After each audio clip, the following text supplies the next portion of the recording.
अपरा एकादशी व्रत कथा।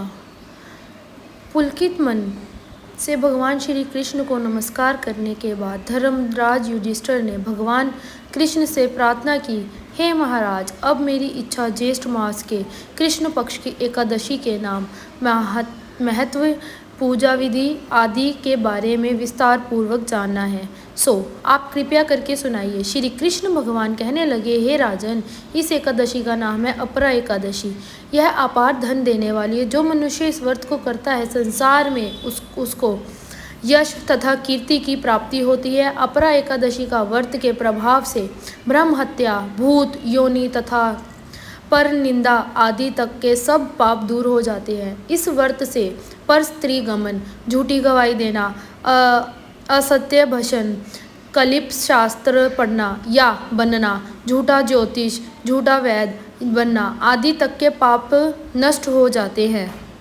जो क्षत्रिय होकर युद्ध से भाग जाते हैं वे नरकगामी होते हैं, परंतु अपरा एकादशी का व्रत करने से उन्हें भी स्वर्ग की प्राप्ति होती है। जो शिव्य गुरु से शिक्षा ग्रहण करते हैं और बाद में उनकी निंदा करते हैं, वे अवश्य नरक में पड़े रहते हैं, परंतु अपरा एकादशी का व्रत करने से वह इस पाप से मुक्त हो जाते हैं। जो फल तीनों पुष्कर में कार्तिक पूर्णिमा के स्नान से या गंगा तट पे पितरों का पिंडदान करने से प्राप्त होता है, वही अपरा एकादशी का व्रत करने से प्राप्त होता है।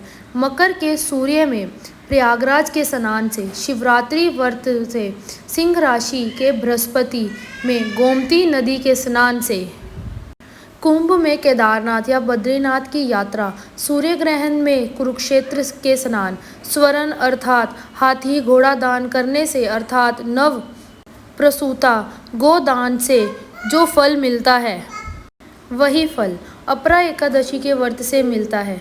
यह व्रत पाप रूपी वृक्ष को काटने के लिए कुल्हाड़ी है, पाप रूपी ईंधन को जलाने के लिए अग्नि, पाप रूपी अंधेरे के लिए सूर्य के समान है। अपरा एकादशी का व्रत तथा भगवान का पूजन करने से सन्यासी सब पाप से छूटकर विष्णुलिका मैना लोकहित के लिए कही है। इसके पढ़ने या सुनने से मनुष्य के सब पाप से छूट जाता है, इसमें कोई संदेह नहीं है।